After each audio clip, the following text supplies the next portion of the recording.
Cooking ಚಾನಲ್ಗೆ ಸ್ವಾಗತ. ಇವತ್ತು ಬಜ್ಜಿ ಮೆಣಸಿನ್ಕಾಯಿ ಮಾಡ್ತಾ ಇದ್ದೀನಿ ಫ್ರೆಂಡ್. ಯಾವ ರೀತಿ ಮಾಡೋಣ ನೋಡೋಣ ಬನ್ನಿ ಫ್ರೆಂಡ್. ಕಡ್ಲೆಟ್ ತೊಗೊಂಡಿದ್ದೀನಿ ಬಜ್ಜಿ ಮಾಡೋಕ್ಕೆ. ಮೆಣಸಿನ್ಕಾಯಿ ಬಜ್ಜಿ ಮಾಡ್ತಾ ಇದ್ದೀನಿ ಫ್ರೆಂಡ್. ಒಂದು ಬೌಲ್ ಕಡ್ಲೆಟ್ ಹಾಕ್ಕೊತಾ ಇದ್ದೀನಿ. ರುಚಿ ತಕ್ಕಷ್ಟು ಉಪ್ಪು ಹಾಕ್ತಾ ಇದ್ದೀನಿ. ಒಂದು ಸ್ವಲ್ಪ ಅರಿಶಿನ ಪುಡಿ ಹಾಕ್ತಾ ಇದ್ದೀನಿ. ಖಾರದ ಪುಡಿ ಹಾಕ್ತಾ ಇದ್ದೀನಿ. ಅರ್ಧ ಸ್ಪೂನ್ ಖಾರದ ಪುಡಿ ಹಾಕಿದ್ದೀನಿ. ನೋಡ್ಕೊಂಡು ಹಾಕಿ ಖಾರನ. ಬಜ್ಜಿ ಮೆಣಸಿನ್ಕಾಯಿ ಖಾರ ಇರುತ್ತೆ. ಒಂದು ಚಿಟಿಕೆ ಸೋಡಾ ಹಾಕ್ತಾ ಇದ್ದೀನಿ ಫ್ರೆಂಡ್. ಓಮ್ ಕಾಳು ಹಾಕ್ತಾಯಿದ್ದೀನಿ ಸ್ವಲ್ಪ. ಇವೆಲ್ಲ ಮಿಕ್ಸ್ ಮಾಡ್ಕೊತಾ ಇದ್ದೀನಿ. ಚೆನ್ನಾಗಿ ಕಲಿಸ್ಕೊಳ್ಳಿ. ಈಗ ಒಂದು ಬಟ್ಲು ತಾಸಿ ತೊಗೊಂಡಿದ್ವ, ಅದರಲ್ಲಿ ಒಂದು ಅರ್ಧ ಬಟ್ಲು ನೀರು ತೊಗೊಳ್ಳಿ. ನೀರು ಹಾಕಿ ನೋಡ್ಕೊಂಡು ಕಲಿಸ್ಕೊಳ್ಳಿ. ಬಾಂಡೆ ಇಟ್ಕೊತಿದ್ದೀನಿ ಎಣ್ಣೆ ಕರಿಯೋಕ್ಕೆ. ಎಣ್ಣೆ ಬಿಸಿ ಮಾಡ್ಕೊಳ್ಳಿ ಇಟ್ಕೊತೀನಿ.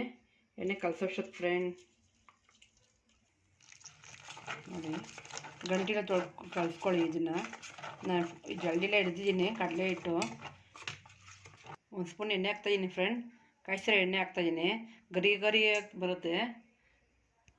ಒಂದು ಸ್ಪೂನು ಎಣ್ಣೆ ಹಾಕ್ಕೊತಿದ್ದೀನಿ. ನೀರು ನೋಡಿ ಫ್ರೆಂಡ್. ಈ ಥರ ತಿಕ್ಕಾಗಿ ಕಲಿಸ್ಕೊಳ್ಳಿ. ಈಗ ನೋಡಿ ಮೆಣಸಿನ್ಕಾಯಿ ಈಗ ಅಜ್ಜಿ ಬಿಡೋಣ ಎಣ್ಣೆಗೆ. ಇದೆ ನೋಡಿ ಫ್ರೆಂಡ್, ಬಿಡ್ತಾ ಇದ್ದೀನಿ. ಈಗ ಎಣ್ಣೆ ಉರಿ ಜಾಸ್ತಿನೇ ಕೊಡಿ. ಕರಿಯುವಾಗ ಸ್ವಲ್ಪ ಸಣ್ಣ ಮಾಡ್ಕೊಳ್ಳಿ. ಹಾಕೋವಾಗ ಸ್ವಲ್ಪ ಜಾಸ್ತಿನೇ ಇರಲಿ. ನೋಡಿ ಫ್ರೆಂಡ್, ಹುರಿತಾ ಇದ್ದೀನಿ. ಈಗ ಉಲ್ಟಾ ಹಾಕ್ಕೊಳ್ಳಿ ಇದನ್ನು. ನೋಡಿ ಫ್ರೆಂಡ್, ಆಗಿದೆ ಇದು. ಈವ್ನಿಂಗ್ ಸ್ನ್ಯಾಕ್ಸ್ಗೆ ಬೇಗ ಮಾಡ್ಕೊಬಿಡ್ಬೋದು. ಒಂದು ಕಾಲ್ ಅವ್ರಿಗೆಲ್ಲ ತುಂಬ ಚೆನ್ನಾಗಿರುತ್ತೆ ಫ್ರೆಂಡ್. ಟ್ರೈ ಮಾಡಿ ನನ್ನ ಚಾನಲ್ನ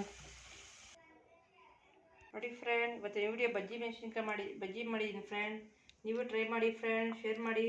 ನನ್ನ ಚಾನಲ್ನ ಲೈಕ್ ಮಾಡಿ ಫ್ರೆಂಡ್.